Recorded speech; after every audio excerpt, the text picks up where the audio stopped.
የተከበራችሁ አድማጮቻችን ከዚህ ቀጥለን በጀርመን ድምፅ ዶቼ ቬሌ ራዲዮ ጣቢያ ከሚሰራው አንጋፋው ጋዜጠኛ ነጋሽ መሐመድ ጋር በወቅታዊ ጉዳዮች ቃለ ምልልስ እናካሄዳለን። ነጋሽም በስልክ መስመራችን ይገኛል። ነጋሽ እንደምን አለ? እንደምን ናቸው? እኛ ደህና ነን። እንዴት ነው እንግዲህ የዓለም ዋንጫና አውሮፓ?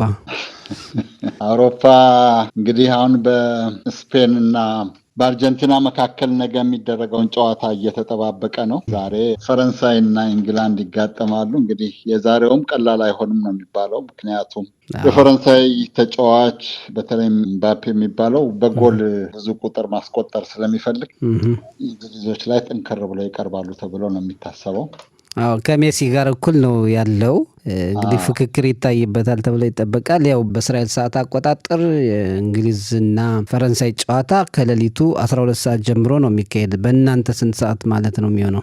እናንተ ጋር 12 ከሆነ እኛ ጋር 12 ማለት 6 ሰዓት ውድቅት ላይ ማለት ነው። እኛ ጋር 1 ሰዓት መቀነስ ነው። ብዙ ልዩነት የለንም ከእስራኤል ጋር። ከኢትዮጵያ ጋር 2 ሰዓት ነው ያለን ልዩነታችን። ከእስራኤል ጋር ግን አሁን 1 ሰዓት መሰለኝ። ስለዚህ እናንተ ጋር 12 ከሆነ እኛ ጋር ወደ 5 ሰዓት ማለት ነው። እናንተ ጋር 6 ከሆነ እኛ ጋር ከምሽቱ በአማርኛ 5 ሰዓት ነው ወይም 23 ሰዓት እዚህ እንደምንቆጥረው። እኛ ጋር ደግሞ 12 ሰዓት። ጥሩ ነው እንግዲህ መልካም እድል እንላለን። የተለያዩ ርዕሰ ጉዳዮች አሉን። ከነዚህ ውስጥ ያው እንደምታውቀው የመካከለኛው ምስራቅ ሁኔታ አሁንም ያው በውጥረት በጦርነት ያለ ነው። የአሜሪካና ኢራን ግጭትስ እንደው አሁን ባለበት ይቀጥል ይሆን? እንደዚህ ወደ የት ሲያመራ ይሆን? ግራ አጋባ ነውና እንዴት ታየዋለህ? ግራ አጋቢ ነው። ሁለቱ አይተማመኑም። ታስታውስ ከሆነ ሁለቱም ጦርነት ባለፈው ጁን ላይ መጀመሪያ እስራኤል መጨረሻ ላይ ደግሞ ዩናይትድ ስቴትስ የተቀላቀለችበት ድብደባም በድርድር መካከል ነው። ለድርድር ቀጠሮ ይዘው ነው ያ ድብደባ የተፈጸመው ኢራን ላይ 2025። የዚህ የፌብሩዋሪ ጥቃቱም እንደዚሁ እንዲያውም ወደ ሰላም ወደ መግባባት ተቃርበዋል እየተባለ ያኔ አደራዳሪ የነበሩት የኦማን ባለስልጣኖች መግለጫ በሰጡ በሁለተኛው ቀን ነው፣ በማግስቱ ነው ድብደባ የተጀመረው። ስለዚህ ሁለቱም አቅም እና ጊዜ ለማደራጀት ብለው ፋታ ለመውሰድ ብለው አደረጉት እንጂ ተማምነው አይደለም የተፈራረሙት። ግን ተገደው ስለነበረ መጨረሻ ላይ በተለይ ባለፈው ጁን 18 የተፈራረሙት ይሄ ሜሞራንደም ኦፍ አንደርስታንዲንግ የሚባለውን የመግባቢያ ሰነድ የሚባለውን ያከብራሉ ተብሎ ነበር። እንዳለመታደል ሆኖ ለስምምነቱ በተለይ በሆርሙዝ ሰርጥ አጠቃቀም ላይ በሆርሙዝ ወሽመጥ እንለዋለን አንዳንዴ የነበራቸው ልዩነት ሌላ የጠብ ምክንያት ሆነ። ዩናይትድ ስቴትስ እንግዲህ የሆርሙዝ ወሽመጥ ስንል አንድ ነው፣ ሁላችንም የምናውቀው አንድ ወሽመጥ ነው። ነገር ግን ከስምምነቱ በኋላ ዩናይትድ ስቴትስ ወደ ኢራን በኩል ያለውን ወደ ሰሜን ያለውን የሆርሙዝ ሰርጥን ገሚስ ትታ ወደ ኦማን በኩል ባለው የራሷና እሷ የምትደግፋቸው ሀገራት መርከቦች በዛ በኩል እንዲያልፉ አደረገች። ኢራን በተደጋጋሚ ማስጠንቀቂያ ሰጠች። ነገር ግን ይሄ ማስጠንቀቂያ ስራ ላይ አልዋለም። ስለዚህ መርከቦችን መታች። ከዛ በኋላ እንግዲህ ዩናይትድ ስቴትስ በተደጋጋሚ ይኸው ለዛሬ ለ8ኛ ቀን በተከታታይ ኢራንን እየደበደበች ነው። እና ዛሬ ደግሞ እንደሰማሁት መጀመሪያ የነበረው ደቡባዊ ኢራን ላይ ነበር ጥቃቱ ያተኮረው፣ የአሜሪካኖች ጥቃት። አሁን ግን ወደ ማዕከላዊ ኢራን ሴንትራል ወደሚባለው የኢራን ግዛትም እየተስፋፋ ነው። ይሄ ሁኔታ እንግዲህ አሁን አሜሪካ በተለይ ባለፉት ጊዜያት 40 ቀንም የቆየው 12 ቀንም በቆየው ጊዜ ውስጥ በዋናነት እስራኤል ነበረችበት። አሁን ለብቻዋ ከኢራን ጋር ጦርነት የገጠመችበት ሁኔታ በፊት የነበረውን ለማካካስ ነው ወይስ ምንድን ነው አሁን ዶናልድ ትራምፕ እና መንግስታቸው የሚፈልገው? የትራምፕ አስተዳደር ከዚህ በፊት እንደምናውቃቸው እና እንደለመድነው የዩናይትድ ስቴትስ አስተዳደሮች ወጥነት ያለው መርህ የሚከተል አይነት አይደለም። በአብዛኛው በሰውየው ፍላጎትና በጥቂት አማካሪዎቻቸው ምኞት የሚነዳ አስተዳደር ነው። ሰውየው ዛሬ አንድ ነገር ይላሉ፣ ነገ ሌላ ነገር ይላሉ። ስለዚህ ወጥ የሆነ መርህ ኖሮት ለተንታኞች ይሄን ሲያደርግ ይሄን ለማድረግ ነው ለማለት ትንሽ ውስብስብ ወይም ከባድ ሆኗል። ምክንያቱም ሰውየው በጣም የሚታወቁት ባለመታወቃቸው ነው። ምን እንደሚያደርጉ እንዲህ ፕሪዲክት ለማድረግም በጣም አስቸጋሪ ሰው ናቸው። ድርድሩ ሲጀመር በዩናይትድ ስቴትስ እና በኢራን መካከል ድርድሩ ሲጀመር የጠቅላይ ሚኒስትር ቤንያሚን ኔታንያሁ መንግስት ቅሬታ ነበረው። ትራምፕም ደግሞ ያንን ለማስታመምና በድርድሩ እስራኤል እንድትሳተፍ ጫናም አድርገው ቢሆን ለማግባባት ብዙ ከመጣር ይልቅ ኔታንያሁን ብዙም አላባበሏቸውም። በዚህ ምክንያት እስራኤል በድርድሩ ሂደት እና በመጨረሻም በስምምነት ውስጥ ተገላለች፣ ሳይድ ላይን ሆናለች ነው የሚባለው። ቅሬታ አለ እስራኤልም ጋር። በነገራችን ላይ ጠቅላይ ሚኒስትሩ አሁን በቅርቡ በአንድ ሴናተር ቀብር ላይ ለመገኘት ዩናይትድ ስቴትስ ይሄዳሉ ተብሎ ነበር። የቀብር ጊዜው ሲሰረዝ እሳቸውም ጉዟቸውን ሰረዙ። ስለዚህ ከትራምፕ አስተዳደር ጋራ እንዲህ ያኔ ጦርነቱ ከመጀመሩ በፊት 7-8 የአንድ ዓመት ባልሞላ ጊዜ ውስጥ የተመላለሱ ሰውዬ አሁን ቅሬታቸውን በግልጽ ታያለህ። ዩናይትድ ስቴትስ አሁን ይህንንም ያደረገችው የኢራንን በተለይ የሆርሙዝ ሰርጥን የሚቆጣጠረውን እና እዛ ላይ አደጋ የሚያደርሰውን የኢራንን ኃይል ለማዳከም በሚል ነው። ነገር ግን የኢራንም አጸፋ እየተጠናከረ ሄደ። እዛ አካባቢ ባሉ በተለይ የገልፍ ስቴት የሚባሉት እንደ ኩዌት፣ ባህሬን፣ ዮርዳኖስ፣ ዩናይትድ አረብ ኤምሬትስን እንኳን ትንሽ ችላ ብላለች በዚህ ሰዓት እና አልፎ አንድ ሁለቴም ቢሆን ቀጠርን በተደጋጋሚ እየደበደበች ነው። ስለዚህ ይሄ በጣም ኤስኬሌት እያደረገ እየተፋፋመ ይሄዳል የሚል ስጋት ነው ያሳድረው እንጂ የመጀመሪያው እንዲሁ ኮርኮም ተደርጎ ምናልባት ኢራንን ያንን ዩናይትድ ስቴትስ በፈለገችው መንገድ የተፈራረሙትን ስምምነት እንድታከብር ለማስገደድ ይመስል ነበር፣ ግን እስካሁን አልሆነም። አሁን እንግዲህ በዚህ በሆርሙዝ የባህር ወሽመጥ አካባቢ ብዙ የንግድ መርከቦች ያልፋሉ። ጦርነቱ ካለ ደግሞ ሂደቱ ይስተጓጎላል የማለፋቸው ሁኔታ እና በምጣኔ ሀብቱ ላይ እያደረሰ ያለው ጉዳት እንዴት ነው? በተለይ የትኞቹን አካላት ነው ይበልጥ እየጎዳ ያለ ይሄ የሆርሙዝ ወሽመጥ የጦር ቀጠና መሆኑ? ያው የመጀመሪያው ተጎጂ ብዙ ጊዜ ደጋግመን እንደምናውቀው እና እንደምናየው ድሆቹ ሀገራት ናቸው። እንደ አፍሪካ አይነት ሀገራት፣ የኤዥያ በከፊል ሀገራት ናቸው። በአብዛኛው የነዳጅ ጥገኛ የሆኑ ሀገራት እየተጎዱ ነው። ሌሎችም በነገራችን ላይ ብዙ ጊዜ ስለ ነዳጅ ይወራል። ምክንያቱም የነዳጅ ዋጋ መወደድ ቶሎ የሚነካው ብዙ መኪና ያለበትን ወይም ብዙ ተሽከርካሪና በራሪ ያለበትን አውሮፓና ሰሜን አሜሪካን ስለሚሆን ሊሆን ይችላል። ሚዲያውም እዛ ጋር ስላለ ሊሆን ይችላል። ነገር ግን የእርዳታ እህሎች፣ መድኃኒቶች፣ ሌሎች ብዙ ደግሞ ጥሬ ዕቃዎች ከፍየልና ከበሬ ጨምሮ በዛ በኩል ወደ መካከለኛው ምስራቅ የሚሸጡ ሀገራት በአብዛኛው ተጎድተዋል፣ ገበያ አጥተዋል መጀመሪያም። አሁን ደግሞ እንደገና ያንሰራራል ሲባል የተወሰኑ ጀልባና መርከቦችን በዛ አካባቢ የጭነት መርከቦች እና የነዳጅ ጫኝ መርከቦች ማለፍ ጀመሩ ሲባል እንደገና መጀመሩ፣ እንደገና ጦርነቱ ማገርሸቱ ዞሮ ዞሮ የመጀመሪያ ተጎጂ የሚያደርገው የድሃ ሀገራትን ነው፣ ኢትዮጵያን ጨምሮ። አዎ በዚህም ያው እንግዲህ የነዳጅ ዋጋ ሲጨምር እያየነ ነው። አንዳንድ ነገሮች ይጨምራሉ፣ እናየዋለን። እንግዲህ ወደፊት ምን እንደሚሆን ግራ ያጋባል። ያው ጊዜን መጠበቅ ነው፣ ሌላ የለም። ለጊዜው እንደሱ ነው። ጦርነቱ ቀጥሏል። ሰዎች እየሞቱ ነው ብዙ። አሁን ደግሞ የውሃ ማጠራቀሚያ እና ማጣሪያ ቦታዎችንም ጭምር እየደበደቡ ነው። አሜሪካኖች ደብድበው አሁን ወደ 10,000 የሚሆን የኢራን ህዝብ በ20 ትናንሽ ቀበሌዎች ውስጥ የሚኖር ህዝብ ውሃ አጥቷል ነው የሚባለው። ኢራንም የኩዌትን የውሃ ማጣሪያ ደብድባለች ነው የሚባለው። ስለዚህ የሰላማዊ ኢንፍራስትራክቸር የሚባሉት የሰላማዊው ህዝብ የሚጠቀምባቸው የመሰረተ ልማት አውታሮችም ጉዳት እየደረሰባቸው ናቸው። የተባበሩት መንግስታት ድርጅት ዋና ጸሐፊ አንቶኒዮ ጉቴረሽም ሁለቱም ወገኖች ሰላማዊ ተቋማትን እንዳይደበድቡ ተማጽነዋል፣ የሚሰማቸው ከተገኘ። እንግዲህ እነ ትራምፕ የሚያደርጉትን ነው የምንጠብቀው። አዎ እንጠብቅ። ሌላው እንግዲህ እዛው አውሮፓ ውስጥ ያለ የፖለቲካ ትኩሳት አለ። በብሪታንያ ውስጥ እንደውም በዲሞክራሲ የምትጠቀስ ሀገር ብትሆንም ጠቅላይ ሚኒስትሮቿ አይበረክቱም፣ በየጊዜው ስልጣን ይለቃሉ እና እንዴት ነው ሁኔታ? አዎ በተለይ ከወግ አጥባቂው ፓርቲ የመጨረሻ ጠንካራ መሪ የነበሩት ማርጋሬት ታቸር በኋላ በተከታታይ የመጡ ጠቅላይ ሚኒስትሮች ብሪታንያ ውስጥ ረጅም ጊዜ ወይም ተርማቸውን እንኳን መጨረስ ሳይችሉ ቀርተዋል ብዙዎቹ።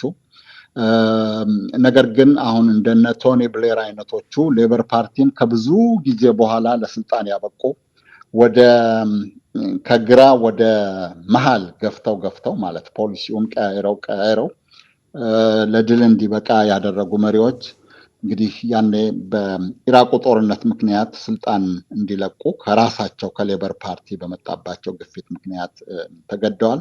ከሳቸው በኋላ የመጡት የወግ አጥባቂዎቹም ይሁኑ እነዚህ የሰራተኛ ወይም ሌበር ፓርቲ የሚባሉት መሪዎች ብዙም ጠንከር ያለ ዓለም አቀፋዊም ይሁን የሎካል ፖሊሲ ሲያራምዱ አይታዩም። እንደ ካሜሩን አይነቶቹ ደግሞ የራሳቸውን የተወሰነች ጊዜ ስልጣን ለማራዘም ብለው ብሪታንያን ከአውሮፓ ህብረት አባልነት የምትወጣበት ሪፈረንደም በሆይ ሆይታ የተደረገ ህዝበ ውሳኔ ጠርተው እንግዲህ እሳቸውም ያሰቡትን ያክል ስልጣን ላይ ሳይቆዩ ቀርተዋል እና አሁን ሌበር ፓርቲን እንደገና ወደ ስልጣን ያመጡትም ያው እንግዲህ በሁለት ዓመታቸው አሁን ጁላይ ላይ ነው መሰለኝ የሚሆነው። እንግዲህ እሳቸውም አሁን ለቀዋል። አዲስ ምርጫ ሌበር ፓርቲ አድርጎ እንግዲህ ስልጣኑን ተረክበዋል ትናንትና። እንግዲህ አሁንም ቢሆን የተረጋጋ መንግስት ወይም የተረጋጋ የፖለቲካ ሁኔታ አለ ማለት አይደለም። ምክንያቱም ከኮንሰርቫቲቮቹ ያመለጡ ወይም የወጡ ቀኝ አክራሪዎች ከፍተኛ ግፊት እያደረጉ ነው። እነሱም ልክ እዚህ ጀርመንም አሁን እንዲሁ የቀኝ አክራሪዎቹ ኃይል እየተጠናከረ መጥቷል ነው የሚባለው። ስለዚህ አውሮፓ ውስጥ እንዲህ አይነት እንቅስቃሴ እናያለን። ፈረንሳይም እንደዛው ነው። የብሪታንያው ግን ትንሽ በ10 ዓመት ውስጥ ወደ 6 ነው ጠቅላይ ሚኒስትር ነው አሁን የተቀያየረ። በጣም እንግዲህ እስኪ ይታያል ደግሞ አሁኑ ስንት ጊዜ እንደሚቆዩ። ሌላው እዛው አውሮፓ ውስጥ የሩሲያና የዩክሬንም ጦርነት እንደቀጠለ ነው እና ለምንድን ነው እልባት ያልተገኘለት? ፕሬዚዳንት ትራምፕም ረስተውታል በራሳቸው ጉዳይ ተጠምደውና ሁለቱ ሀገራት ያሉበት ሁኔታ እንዴት ነው አሁን? ትራምፕ እንግዲህ የሰላም ፕሬዚደንት እሆናለሁ ብለው ነበር መጀመሪያ በዓለ ሲመታቸው ሲከበር። አሁን የጦርነት ፕሬዚደንት ሆነዋል በአንድ ጊዜ ተቀይረው። ስለዚህ በአረረም መረረም ዩናይትድ ስቴትስ ብትገባበት ለመሸምገል ሁለቱን ዩክሬንና ሩሲያን ለመሸምገል የበለጠ ሌቨሬጅ የሚባለው የበለጠ አቅምና ኃይል ተሰሚነትም አላት ነው የሚባለው። ነገር ግን አሁን ትራምፕ ያንን ችላ ያሉት ይመስላል። ጦርነቱም አሁን ዩክሬንም ከአውሮፓዎች በሚደርሳት ከፍ ያለ የቴክኖሎጂም የጦር ኃይልም የጦር መሳሪያም የገንዘብም ድጋፍ እየተጠናከረች የመልሶ ጥቃት እያደረሰች ሩሲያ ላይ ጫና እያሳደረች ነው ያለችው። ያም ሆኖ ግን አሁን በድርድር በአጭር ጊዜ ውስጥ ይፈታል የሚባል ተስፋው በጣም የመነመነ ነው። ሁለቱም ወገኖች እንደራደራለን፣ በሰላም ለመፍታት ዝግጁ ነን ይላሉ። ግን ሁለቱም ወገኖች እየተዋጉ ነው፣ ለተጨማሪ ውጊያም እየተዘጋጁ ነው። አሁን በቅርቡ ዩክሬን እና እንደነ ፈረንሳይ አይነት ጀርመን አይነት የአውሮፓ ጠንካራ ሀገራት የበጎ ፈቃደኞች ትብብር ብለው ዩክሬን ውስጥ የረጅም ርቀት ሚሳይል የሚያከሽፍና ሚሳይሉንም ራሱን ለመስራት ተስማምተዋል። ይሄ ማለት ቴክኖሎጂውንም ወደ ዩክሬን እያስተላለፉ ነው ማለት ነው። ገንዘብና መሳሪያውን ብቻ ሳይሆን ለወደፊትም ቴክኖሎጂውን ዩክሬን ኖሯት፣ እስካሁን ድሮን ምናምን ነበር የሚታወቀው፣ አሁን ደግሞ የሚሳይሉ። ስለዚህ ለረጅም ጊዜ ጦርነት ዩክሬንን እያዘጋጁ ነው ማለት ነው በአንድ በኩል። ሩሲያን በፊት እንዳሰቧት በቀላሉ የምትበገር በዚህ በማዕቀቡም በመገለሉም በዲፕሎማሲው በፕሮፓጋንዳው በሁሉም መስክ በቀላሉ እናገላታለን አይነት ነገር ነበረ። ሩሲያም በዛ አይነት ደረጃ የምትወድቅ አይደለችም። ስለዚህ ዓለም ሁለት ሶስት አይነት እንትን ብሎክ እየተፈጠረ ነው። ቢያንስ ሁለት። አንደኛው የትራምፕ የሚመሩት የቀኝ አክራሪዎች ጎራ ነው። ሁለተኛው አውሮፓዎች ይሄ ትራዲሽናል የሚባለው ረጅም ጊዜ ስልጣን ላይ የቆየው ፓርቲ የተሰባሰበበት ጎራ ነው። ሌላው ደግሞ አሁን እነ ቻይና፣ እነ ሩሲያም፣ ሰሜን ኮሪያ ምናልባት ኢራንም ተጨምራ ሌላ ግንባር እየፈጠረች ነው እና ዓለም በጣም እየተከፋፈለች መደማመጥና መሰማማት ቦታ እያጣ ጉልበትና ኃይል ቦታ እየያዘ ነው። የዩክሬንና የሶሪያ ጦርነት ደግሞ መቀጣቀጥ አይነት ሆነ። 4 ዓመት አለፈው፣ ግን አሁን አሸናፊና ተሸናፊው ምንም አልለየም። በጦርነትም አልለየም፣ በዲፕሎማሲ መፍትሄ አላገኘም። በጣም የሚያሳዝን ነው። ለጊዜውም እንደዛ አይነት መፍትሄ ይመጣለታል የሚል እይታ ያለበት ሁኔታ አይደለም። ያሳዝናል። እንግዲህ ይህንም እስኪ ጊዜ ራሱ ይፍረደው። ሌላው ወደ ኢትዮጵያ እንለፍና በኢትዮጵያ ሀገራዊ ምክክር በሚል በህዝቦች በተለያዩ ቦታዎች ያሉ ዜጎች ተጠርተው ምክክር እየተደረገ ነው ይባላልና ምንድን ነው ዓላማው? ምክክሩ ምንስ ውጤት ያመጣ ይሆን? ዓላማው በፊትም ጀምሮ ተቃዋሚ ፓርቲዎች የኢትዮጵያ ተቃዋሚ ፓርቲዎች ሲገፉት የነበረ ነው። ኢትዮጵያ ውስጥ ለረጅም ጊዜ የማያግባቡ የታሪክ እውነታ ይሁን ትርክት ይሁን አለ። የህግ መፋለስ አለ፣ ህገ መንግስቱን ጨምሮ ስለ ጎሳ ስለ ብሔረሰብ የሚባልና በተጨባጭ ያለው አለ። ይሄ ሁሉም እንደፈለገ እየተረጎመ ለራሱ በሚመቸው መንገድ ፖለቲካ ውስጥ አስገብቶ ለብጥብጥ፣ ለግጭት፣ ላለመግባባት ምክንያት የሚሆኑ ነገሮችን አንጥሮ ለይቶ አውጥቶ በነዛ ላይ ተመካክሮ አንድ መግባባት እስከሚቻልበት ድረስ ለመግባባት የሚሞክር ዲያሎግ ነበር። ይሄ ብሔራዊ ዲያሎግ፣ ብሔራዊ ውይይት ወይም ብሔራዊ ምክክር ማለት ነው። አሁን አገራዊ በሉ ነው የሚባለው እና አገራዊ ምክክር ነው። ሁለቱ ልዩነቱ ባይታየኝም ሀሳቡ በመሰረቱ በጣም ጥሩ ነገር ነው። ረጅም ጊዜ ያልተፈቱ ችግሮች ያሉባት ሀገር ናት። ነገር ግን በዚህ ሂደት ውስጥ 4 ዓመት ገደማ ሆኖታል። ብዙ ተቃዋሚ ፓርቲዎች በተለይ ጠንከር ያሉት ተቃዋሚ ፓርቲዎች አልተሳተፉም። የኦሮሞ ነፃ አውጪ ድርጅት የለም፣ የኦሮሞ ፌዴራሊስት ኮንግረስ የለም፣ ሌሎች እንደ ኢህአፓና የመሳሰሉ ፓርቲዎች የሉበትም። አሁን ደግሞ ቲፒኤልኤፍ የህዝባዊ ወያኔ ሓርነት ትግራይ አልተሳተፈበትም። ስለዚህ ጫካ ያሉትን ትተን ማለት ነው፣ እነዚህ በነፍጥ የሚዋጉትን ትተን። ስለዚህ አሁን ላለው የኢትዮጵያ ችግር መፍትሄ ሳይሰጥ እስከ ዛሬ ለነበሩት መፍትሄ እንስጥ ብሎ ለአዲስ አበባ ላይ ጉባኤ መቀመጥ በአንድ በኩል ምናልባት ብዙ የተለፋበትን ነገር መና እንዳያስቀረው ያሰጋል። በሌላ በኩል ግን አንድ ነገር ከአንድ ቦታ መጀመር አለበት። ስለዚህ እንዲያው በተቻለ መጠን እነዚህ ቅሬታ ያላቸውንም ሰዎች አስገብቶ እዛ ውስጥ እንዲገቡ ጋብዞ እነሱም አንዳንድ ቅሬታዎቻቸውን ትተው እዛ ውስጥ ገብተው ሀሳባቸውን ማንሸራሸር የሚችሉበት መንገድ ቢፈጠር ጥሩ ነበረ።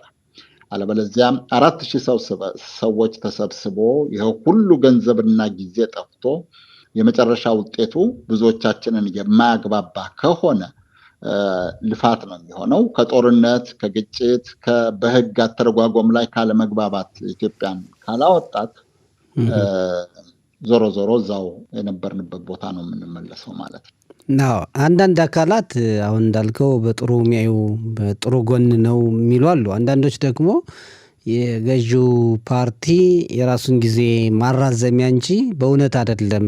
ቅድም እንዳልካቸው እንደ ወያኔ አይነት የተገለሉበት ያልተሳተፉበት እንግዲህ ሀገራዊ ከሆነ ሁሉንም አጠቃሎ ለሀገሪቱ ችግር መፍትሄ የሚያመጣ ከሆነ ሁሉንም ይቅር ተባብሎ መምጣት ያለበት ሁኔታ ነው የሚሉ አሉና አሁን በሁለቱ መካከል ናል። እንደው ሰዎች እንደው ቁጥራቸው መብዛቱ መነገሩ እንደው መገናኛ በሀገሪቱ መገናኛ አውታሮች መደለቁ ብቻ ሳይሆን በሀገሪቱ አሁን በጣም ውስብስብ ሁኔታዎች አሉና ወደዛስ መፍትሄ ሊያመጣ ይችላል ወይ ነው? እንዲሁ እንደው እንደምናውቀው በአፍሪካ የተለመደ እንደው ያከባበር ሁኔታ ይህን አደረግን ለማለት ነው። እሱ ነው በጣም አሳሳቢውና ምናልባት እንዲያውም አሳዛኝም ሊሆን የሚችለው እሱ ነው። ከአመሰራረቱ ጀምሮ ይሄንን ውይይትና ምክክር የሚያመቻቸው ኮሚሽን ሲመሰረት ጀምሮ ፓርላማው ነው። ፓርላማውን ደግሞ የሚቆጣጠረው አሁን በስልጣን ላይ ያለው የፖለቲካ ፓርቲ ነው። ብዙ ሁሉንም ማለት ይቻላል በአብዛኛውን መቀመጫዎች የሚቆጣጠረው። ስለዚህ ፓርላማው በመንግስት የቀረበለትን እጩዎች ከማጽደቁ በፊት እዛ ውስጥ የተቃዋሚ ፓርቲዎች አስተያየትና ተወካዮች መገኘት ነበረባቸው። አሿሿሙ ላይ ራሱ ይሄ የአገራዊ የምክክር ኮሚሽን የሚባሉት ብዙ ሰዎች ናቸው። እሱ ላይ ራሱ ሁሉም ኢትዮጵያዊ የሚባል ወይም የተደራጁት አትሊስት በፖለቲካ ፓርቲነት ምናልባት ጠመንጃ ውስጥ ውጊያም ውስጥ ያሉት ቢሆኑ የሚካተቱበት ነገር ከመጀመሪያው ጀምሮ መታሰብ ነበረበት። አሁን ገዢው ፓርቲ አደራጅቶት አስመርጦት ኮሚሽኑን የገዢው ፓርቲ በጣም የሚጫነው ወይም መቀመጫዎችን በሙሉ የተቆጣጠረው ፓርላማ አጽድቆ ራሱ የተመረጠው ኮሚሽን በየቦታው ተዘዋውሮ ራሱ የጋበዛቸውን 4000 ሰዎች ለውይይት አቀረበ ማለት አጀንዳዎቹም እዛ ውስጥ የሚቀርቡት አጀንዳዎችም ሁሉንም መፍትሄ እንኳን ቢሆኑ የሚታመን አይሆንም። እነዛ አጀንዳዎች በጣም አስፈላጊና ጠቃሚ ለሁሉም ኢትዮጵያዊ ቢሆን እንኳን ተሳትፎው ብዙዎችን ያካተተ ስላይደለ አያረካም፣ አይቀበሉትም። ስለዚህ ለምን ይችን መዝለል እንደፈለጉ አላቅም። አንዱ ችግር ይሄ ነው። ሀሳቡ ጭራሽ መነሳት አልነበረበትም የሚል ነገር የለም። መነሳት ነበረበት፣ ለረጅም ጊዜ ሲባል ነበር። ግን ፍጻሜው እንደዚህ ከሆነ አሁንም ቢሆን ልፋት ነው የሚሆነው። እስኪ እንግዲህ የሚሆነውን ጅማረው ውጤት የሚያመጣ መሆኑን እናያለን። ደግሞ እንደ ስጋት ደግሞ የሀሳብ ብቻ ሆኖ የሚቀር የሚሆነውን ያው ጊዜ ሲፈርደው ቅድም እንዳልነው እንመለከተዋለን። አንጋፋው ጋዜጠኛ ነጋሽ መሐመድ ከኛ ጋር ለነበረህ ቆይታ በጣም ነው የምናመሰግን። ሰላም ጊዜ። ለአንተም መልካሙን እመኛለሁ፣ ለባልደረቦችህም ጭምር መልካም ጊዜ። መልካም ጊዜ። እናመሰግናለን። ቻው ቻው።